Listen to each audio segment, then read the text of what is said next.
همین بعضی خانم‌ها اسم الله رو چی میکنن در گردن خود، یا آیت الکرسی رو بعضی کسان نوشته میکنن به طلا، اینو باز در گردن خود میکنن. این حرام و ناروا هست. چرا؟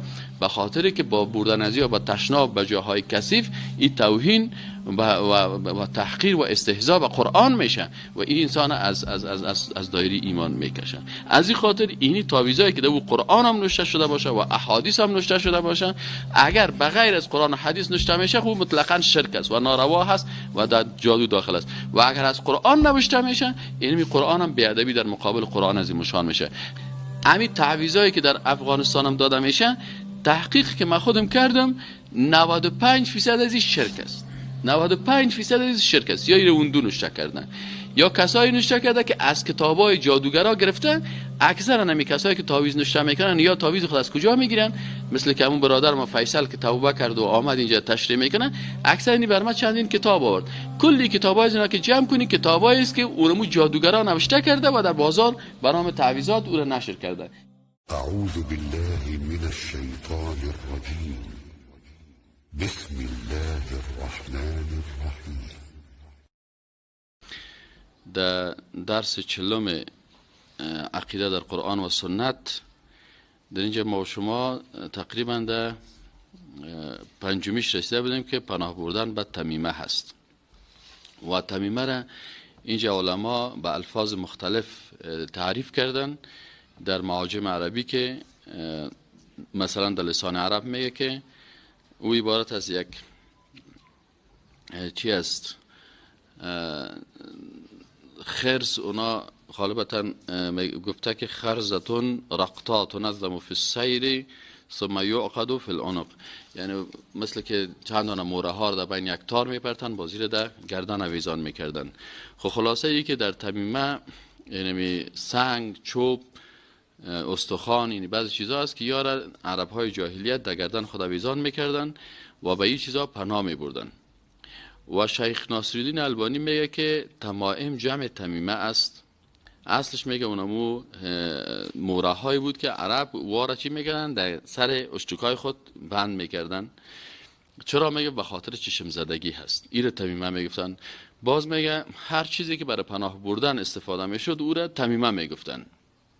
مثلا بعضی نعل اسب در دروازه خود آویزان میکرد، میگه این هم در جمله تمائم داخل میشد.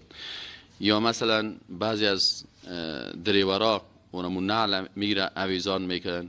بعضی ها موره ها را سر آینه آویزان میکنن در موترهای خود. گفته کلی نمی چیزا هستن یا در جمله تمائم داخل میشن. به هر صورت اینمی تارها و موره ها و یا که آویزان میشد یا چوب یا اینا آویزان میشد یا کلش در زبان عربی تمیمه گفته میشه.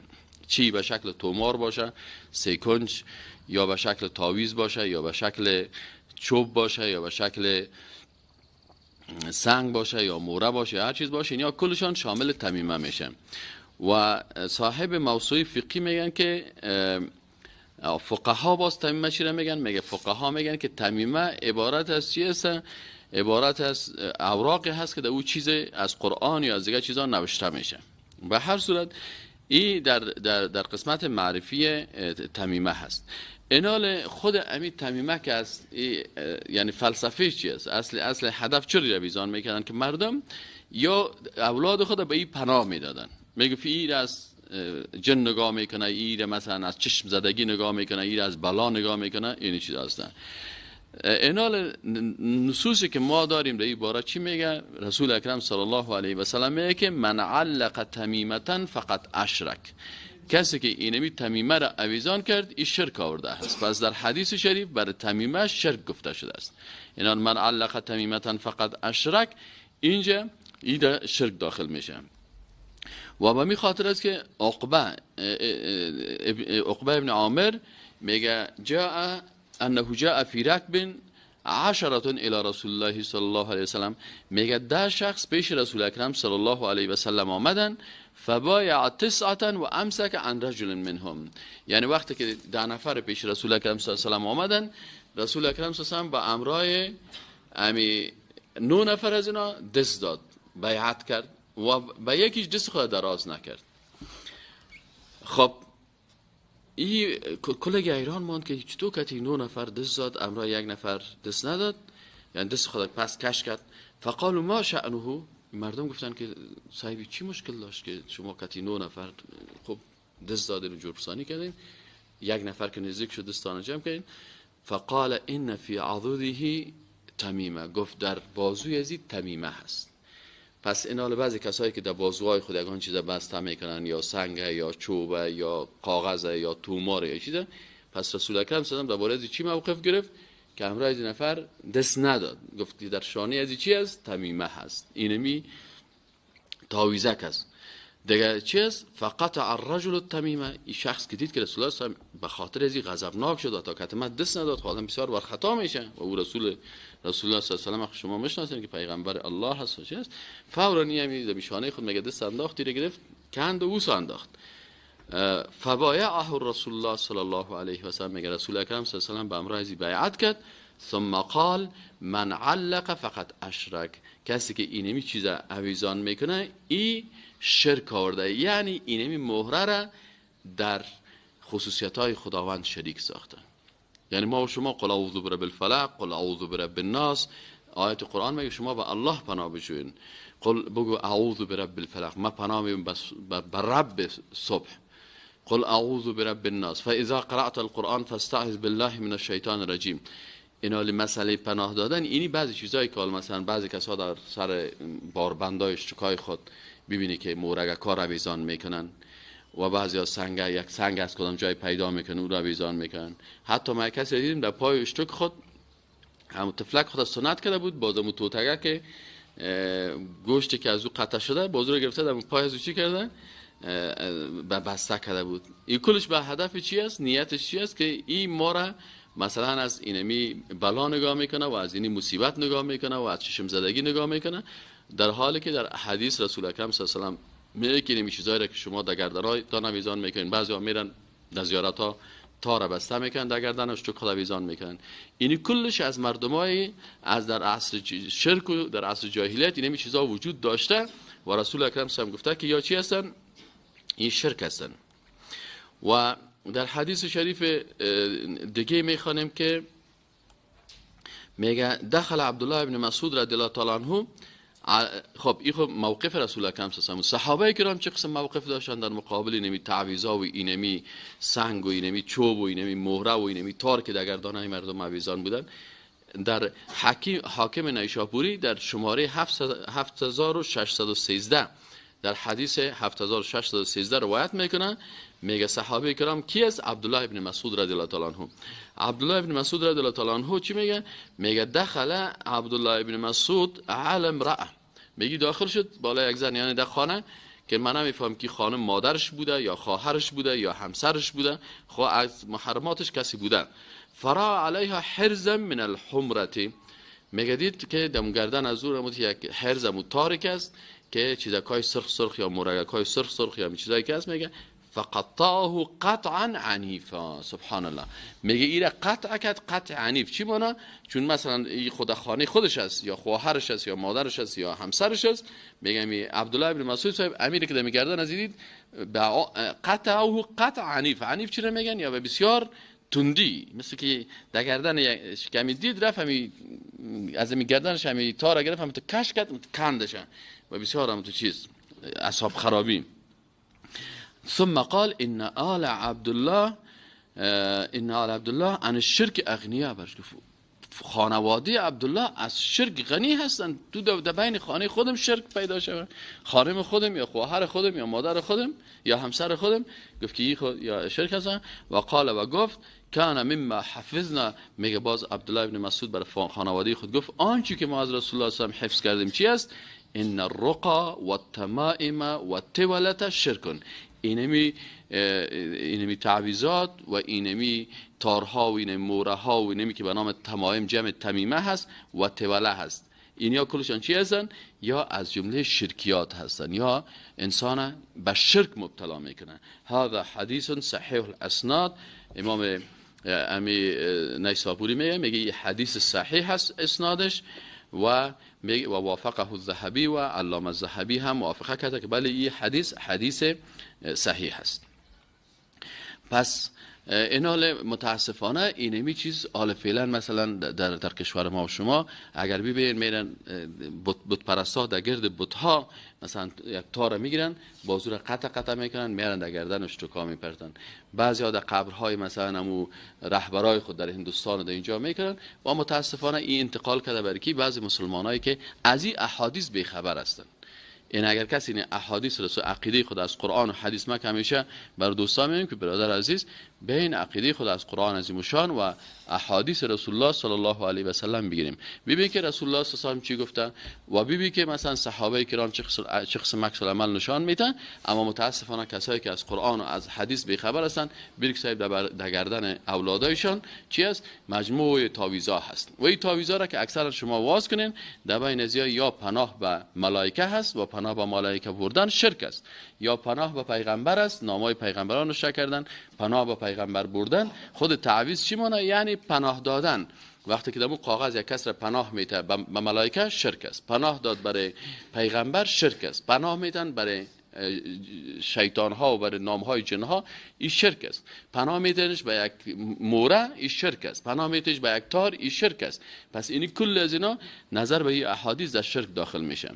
و یک سوالی که همیشه مطرح میشه و دوستان مطرح میکنن میگه خب مثلا یک نفر در یک کاغذ قرآن عظیم شان نوشته کرد آیات قرآن نوشته کرد. من در این باره تحقیق کردم و عمل یک کتاب سر از کتاب کار میکنم که چیست در عصر رسول الله هیچ ثابت نشده که پیغمبر یا کدام صحابی یعنی حدیث صحیح ما نداریم که اونا قرآن در کاغذ نوشته کرده باشن و در گردن کس انداخته باشن. پس این ثابت نیست. فقط تمام چیزایی که مردم میگن این اجتهادات خودشان است یا استنباطات است از دل خود میگن. این حال بعضی کساس مثلا یک وقتی برای ما تو تعلیم میدادن میگه که مثلا شما که تعویض میتین قرآن نوشته میکنین برش بگوین که امی قرآن شریف امی تعویض خود چی کنه مثلا پوش چرمی کنه. خب اینجا یک سوال پیدا میشه مثلا همین قرآن شریف ما پوش چرمی کردیم قرآن شریف همین 30 جزشه یا قرآن شریف خود گرفتی و ایره پوش چرمی کردی آیره در تشناب برده میتونی اجازه نیست ولو که پوش آینی باشه یا پوش چرمی باشه بردن قرآن عظیم شان در تشناب اجازه نیست. خیلی وقتی که قرآن شریف بردن جایز نیست آیا بردن یک سوره از اجازه هست؟ نه اجازه نیست. از این خاطر این کسایی که کارا را میکنن متاسفانه بعضی از فقها در کتاب‌های فقهی اجتهاد کردن و گفتن که اگر تعویض از قرآن باشه چطور این اجازه هست. لکن از نگاه عقیده چند مشکل داره. یک مشکلی است که اگر از قرآن نوشته میکنه به قرآن توهین صورت میگیره.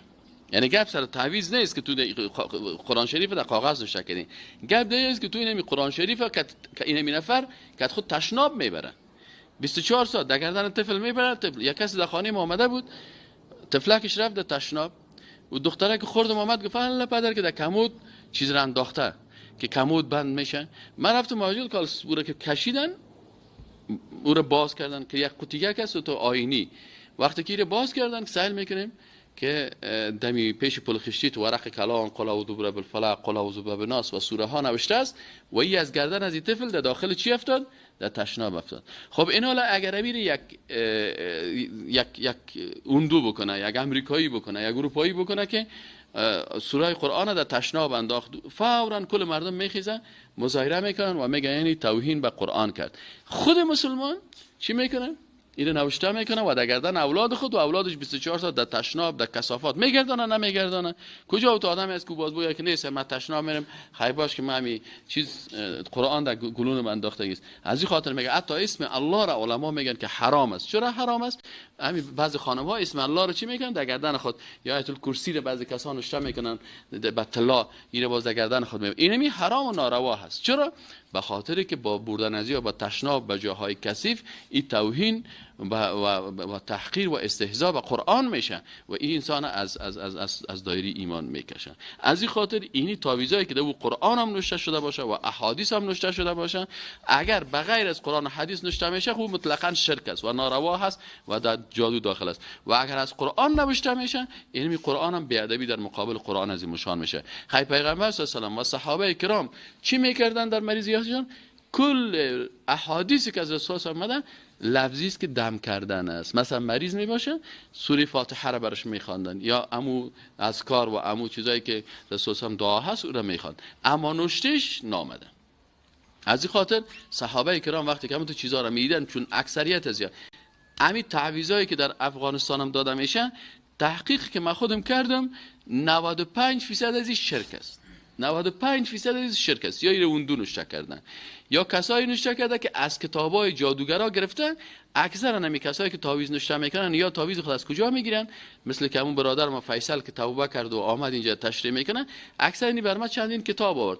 کلی کتابای اینا که جمع کنی کتابایی است که اونمو جادوگرا نوشته کرده و در بازار به نام تعویضات اون نشر کرده. اینا کسایی که تعویض هم نوشته میکنن در افغانستان بیچاره خودشان خوب مردم هستن، خوب مردم هستن. یعنی بعضی کسا رو ببینی، من میشناسمشون، بسیاری کسایی که تعویض نوشته میکنن خودش بسیار خوب آدم است، بسیار با تقوا هست، بسیار آدم دیندار است، تهجد میخونه، قرآن میخونه، هدفش شرک نیست. اما هدفش چی است؟ یک مشکل داره که او در تعویض پیسه میگیره، کل هوش فکر از چی است؟ پیسه هست. خب میگم من کدام مشکل ندارم، مثلا میگیرم یک نفر مریض آمد و انا رفتیم یک کتاب از پشت پلخشتی خریدم به نام گلزار تعویضات، به نام نقش سلیمانی و به نام تمتم هندی، این کتابا نام داره. اینیا رو من گرفتم تعویض نوشته کردم و اون نفر دادم. اینا هدف همین کسی که تعویض نوشته میکنه کل هدفش چی است؟ هدفش پیسه گرفتن است. یک 500 1000 روپیه برش میرسه. اما مشکلش چی است؟ مشکلش این است که این اونم کتابی را که استفاده میکنه، مؤلف از اون کتاب یا اوندو هست یا یهودی است یا یک جادوگر است. پس اونم طلسمای جادوگری خود انداخته، ایسا میره در بین چیز خود از روی نوشته کرده، میره نمیفهمه. این حال یگانه که اوندو خود تجارت میکنه فامیله کافر میشه، او جادوگر فامیله کافر میشه. من خاطر که جادوگر مثلا اکثر جادوگرا که شما بشناسین، جادوگر میلیونر است، موتورهای مثلا $40,000 $50,000 داره. او میگه خلاص کافر شدم، حالا پیسه دار خوش شدیم. اما این بیچاره رو سعی که در 200 روپیه تعویض میده، یک 20 میتیش، یک 50 برش میته، اون در 50 روپیه اینمی کارهای جادوگرا رو میکنه و به شرک و کفر مبتلا میشه. پس اینی چیز دیگه چی هست؟ ششمیش پناه بردن به ودعه هست. ودعه چی نمیگن؟ ودعه صدف هست. علما چی میگن؟ میگن شیء ابیض یجلب من البحر. در کتابا گفته شده که ودعه چی است؟ میگه یک چیز سفید است که این از بحر میگیره. ما شما چی میگیم اون؟ صدف میگیم در فارسی. یعلق فی اعناق الصبیان و غیرهم. میگه این آویزان میشه در گردن طفلکا یا کلانایشان. در افغانستان در سر باربندکا اگه دیده باشین این صدفا زیاد آویزان میشه. دمی قومای ما زیاد هستن. یگان جایی که من میرم یگان تاشم میگم، یگان تاش از ترسم گفتن نمیتونه که یک دفعه صاحب قار میشه و چطور میشه ببینید که دمی گردن و پایش تکش دا 15 تا آویزان هستن. و این در عصر جاهلیت بود و طفل خود به این پناه میدادن. مثلا برش این صدف چرا میبینیم؟ میگه این از بلا نگاه میکنه، این از چشم زدگی نگاه میکنه. خیلی طفله که در بطن مادر خود بود، اونجا چرا مادرش نرفت یک نیم خشتی سر شکم خود آویزان نکرد؟ اونجا الله این را نگاه میکرد. حالا که تولد شده ای مورگکی رو تسلیم میکنی، چرا رو به الله تسلیم نمیکنی؟ چرا سوره فاتحه رو سرش نمیخوانی؟ چرا مثلا مو دعاها و اذکار مسنونه رو نمیخوانی که از رسول الله صلی الله علیه و آله نقل شده است؟ دیگه یک چیز دیگه که از به نام توله هست. توله چی رو میگن؟ این توله هم میگن که مهره هایی است که این استعمال میکنن به خاطر تحبیب المرأة الی زوجها. یعنی ایره در عصر جاهلیت جادوگرها چی میکردن؟ یک قسم موره ها داشتن به نام مهر موره و به نام خر موره و پشک موره و مرغ موره و این قسم ناما خودشان سرش ماندن. ایره عرب ها توله میگفتن. دیگه در حدیث ما شما دیدیم که رسول اکرم هم گفته بود که توله هم چی است؟ این هم در شرک داخل است. این هم چرا؟ یکی از باب های جادوگری هست که چی میکنن؟ بین هذه التمائم قد فهمت توله. یک صحابی مبارک میگه که ما از ابو عبدالرحمن پرسان کردم که ما خواهیم تمائم و گپا رو شناختیم، توله چی است؟ قال شیء یصنعه النساء.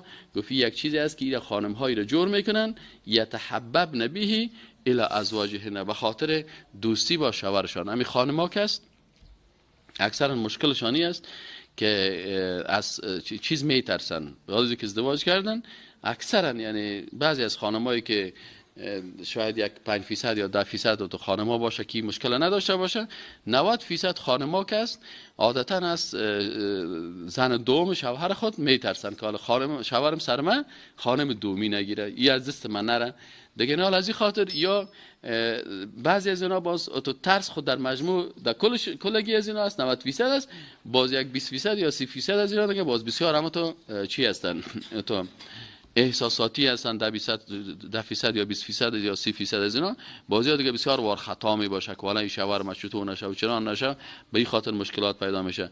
باز پیش یگان تا کمپیرای دیگه که میرن که برشان مشوره میته، بازو میگه برو فلانی جای پیش فلانی نفر برو، روان میکنن پیش یک جادوگر، بازو جادوگر برش یک موره را میته که اینی خر موره هست یا اینی مهر موره هست یا اینی فلانی هست، اینی میره در زبان عربی توله میگن و این یکی از ابواب جادو از سحر است و این حرام است و بالاخره انسان به شرک میکشونه.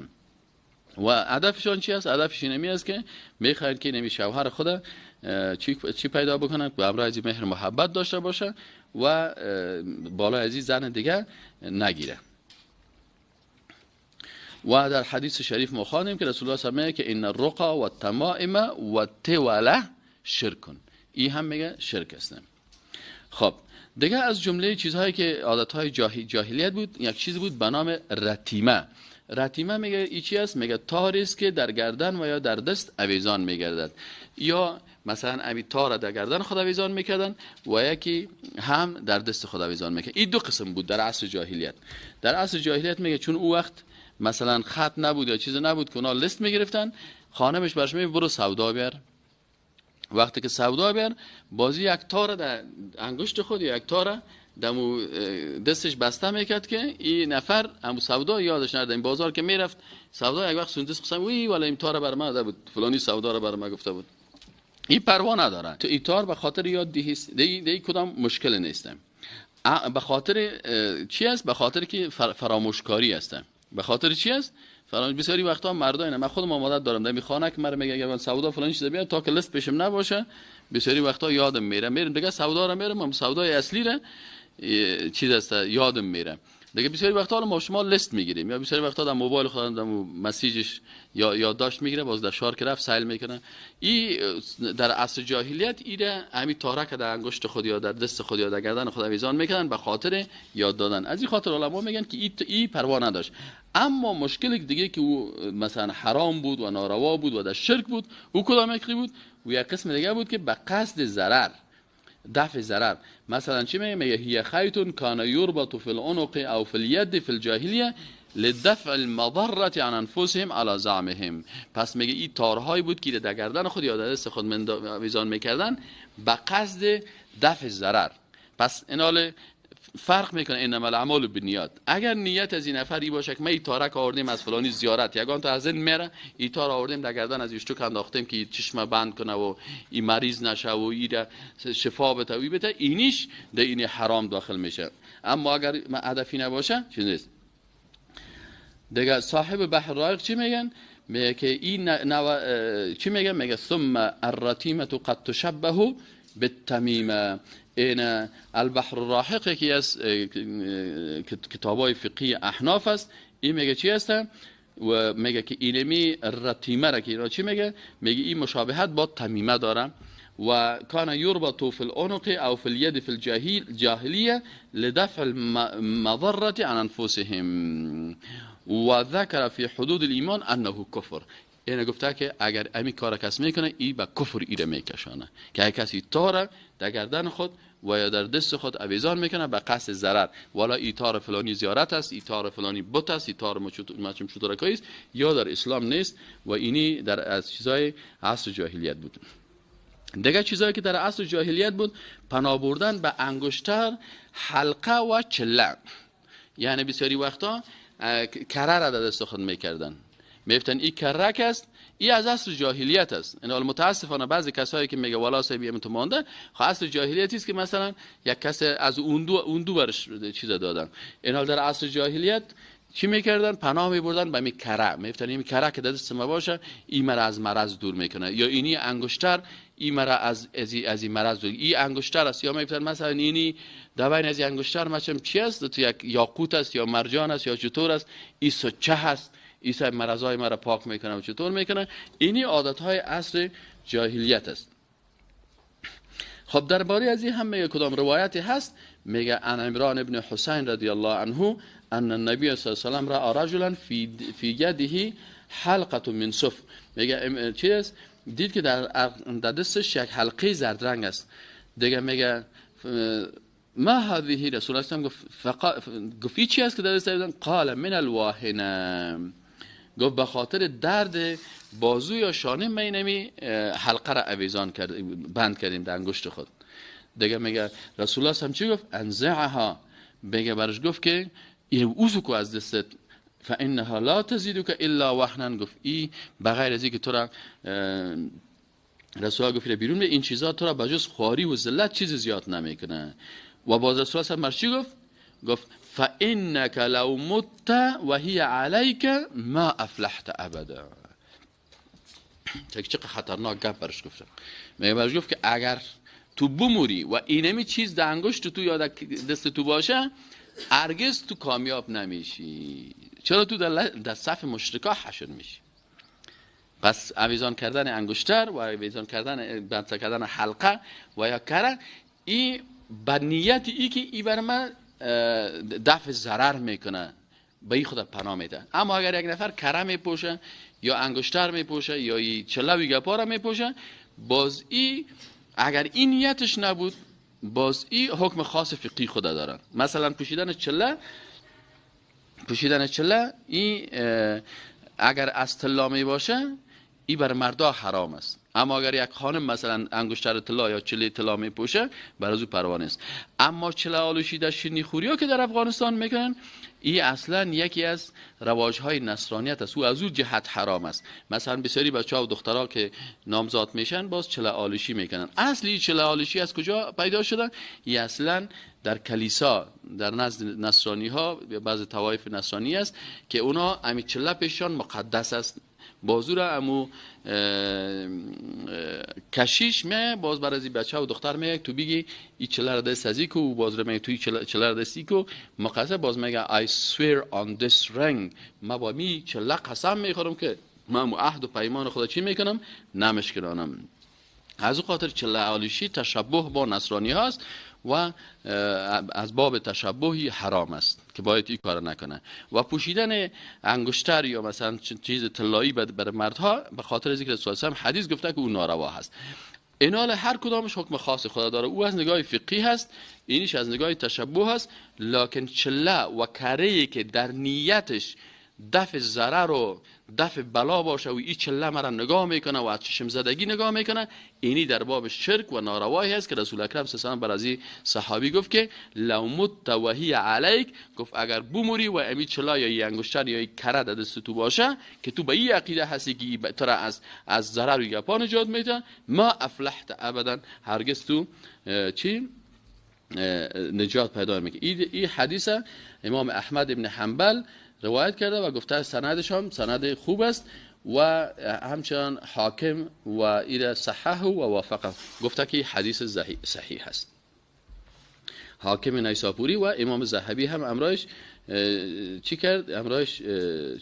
اینال در این حدیث شما ببینید که چندین درس گرفته میشه که اول نمی چیزا که است این حرام و ناروا هست و کسی که نیتش خراب باشه رسول اکرم صلی الله علیه و آله بسیار جدی برخورد کردن. بعضی مسائل است که در افغانستان مردم اون بسیار با تفاوتی سرش بحث میکنه. مثلا بعضی اوقات است حتی ما بعضی از استادا و علما وقتی که شیشتیم باز یک انتقادات شانی بوده که والا گفته استاد ببخشید شما سر مسائل بسیار عادی و پیش پا افتاده و بی ارزش، یعنی ایره تو یک قسم بی ارزش تلقی میکنه. یک نفر در کلک خود مثلا یک چله را کرد و این چله را مثلا فکر کرد که ایره شفا میته و یا مثلا کره را دست خود انداخت یاره چی گپ است.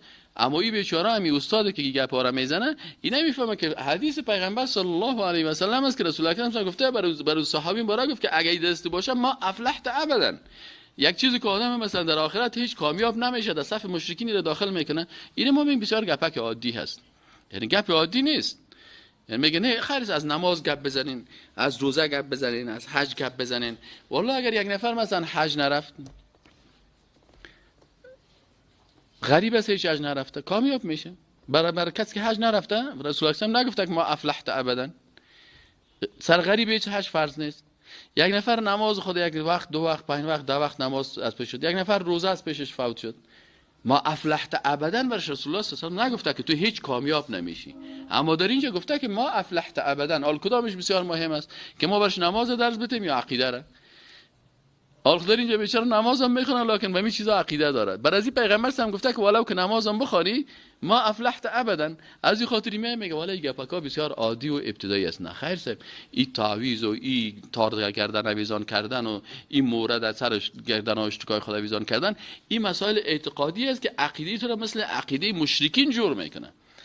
و رسول الله صلی الله علیه و آله و عبدالله بن مسعود رضی الله عنه در مقابل از تار وقتی که دید رفت از گردن از اون خانمش بود یا از اعضای خانواده‌اش دخترش بود یا خواهرش بود و بسیار میگه به شدت میگه با اعصاب خراب از گردنش کند و اوسو انداخت. عبدالله بن مسعود که صحابی رسول الله صلی الله علیه و آله است، او تو موقف جدی میگیره و اما تو میگه ولی میگه بسیار عادی و پیش پا افتاده هست. مشکلی میشه که ما نه همین احادیث از پیش ما تیر نشدن، همیشه همون احادیث نماز خواندیم در این مسائل که رسیدیم سال خلاص شد. ما که یک وقت مدرسه میخواندیم دمی مشکات المصابیح هم که خواندیم فقط هم فضل طالب العلم و فضائل علما که علما فضیلت دارن، طالب العلم فضیلت داره، ای داره. ما دیگه بسیار بودیم ما چقدر فضیلت داریم، این مردم دیگه هیچ فضیلت نداره و چطور است.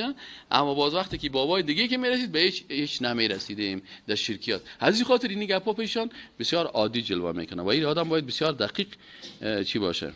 در فتاوا علامه ابن عثیمین که یکی از علمای بسیار بزرگ است، یک تفسیر هم داره، فتاوا هم داره، او چی میگه؟ میگه ولبس الحلقه و نحوها ان اعتقد لابسها انها مؤثره بنفسها دون الله فهو مشرك شركا اکبر فی توحید الربوبیه. سعی کنین این عالم عقیده هست، متخصص در عقیده هست، مفسر قرآن است. وقتی که در این قسمت گفتن که اگر یک نفر اینمی چله را، اینمی انگشتر را یا اینمی کره را یا اینمی چیزا را میپوشن، این حکمش چی است؟ او میگه اگر همین پوشنده به این عقیده باشه که مؤثرتون به نفسها دون الله، که اینمی خودش تاثیر میکنه به غیر از الله، خودش تاثیر در اینمی هست، میگه این شرک اکبر است. این یک بخشش. لانه اعتقد ان مع الله خالقا غیره، به خاطر از اینکه عقیده کرد که بغیر از خدا کسی دیگه هست که این کارا میکنه، این میره که در ربوبیت الله شریک ساخت. و ان اعتقد انها سبب ولكنه ليس مؤثرا بنفسه فهو مشرك شركا اصغر. اما اگر کسی میکره و میچله را پوشید لکن گفت که نه این بر خودش نفع نمیرسونه، خداوند بر دبین از این نفع رسانده، میگه این شرک اصغر است. این هم شرک شد. اگر فکر کنن که امو خودش مستقیما نفع میرسانه، او شرک اکبر شد، از دین بیخی کشید. اما اگر گفت که نه خود امی چله و این امی کره نفسش منفعت نمیرسانه، به امر خداوند این نفر میرسانه، باز گفت این هم شرک است، لکن این شرک اصغر است. شرک اصغر چی را میگن؟ که آدم از دین نمیکشه لکن از گناه کبیره کده رتبهش چی است؟ بلندتر است، خطرش زیادتر است. لانه لما اعتقد انه ما ليس بسبب سببا. چرا؟ چیزی که الله سبب نگشتانده او را این سبب از دل خود ساخت. یعنی الله اینمی کره را سبب برای شفا نساخته، تو این از دل خود ساختی. پس اینمی رو میگن عقیده کردن با تو یک چیز، میگه این انسان و شرک اصغر. فقط شارک الله تعالی فی الحکم لهذا الشیء بانه سبب. یعنی سعی کنین اینجا چقدر دقیق این موضوع از چقدر دقیق گپ میزنه. میگه در اون مسئله که میگه خود کره و خود اینمی انگشتر تاثیر مستقیم داره بدون حکم خداوند، میگه اینه در ربوبیت خداوند رو شریک ساخت، این شرک اکبر شد. اما میگه وقتی که این چیزی که خداوند سبب نساخته این سبب ساخت، پس این خدا در حکم خداوند شریک ساخت. این شرک در چی است؟ در حاکمیت است که خداوند یک چیز رو سبب نساخته، این شخصی رو گرفته خودش حکم کرده که این فایده را داره. پس همین که این فایده داره و این ضرر داره، این کی تعیین میکنه؟ الله تعیین میکنه. پس میگه از این خاطر این دمی حکم خداوند خدا شریک ساخت، از این خاطر میگه شرک چی است؟ این اصغر است. از این خاطر اینی گپای گپای عادی نیستن و گپای بسیار خطرناک است که انسان مسلمان و انسان یکتاپرست در این باره توجه داشته باشه. این حال ما و شما تا این قسمت اینمی از انواع شرک همین چیزهایی که و چیزهایی که عصر جاهلیت پناه می بردن تقریبا چند چیز شد؟ یعنی این 8 چیز از چیزهای عصر جاهلیت بود که متاسفانه در بین مسلمان ها تا این امروز هم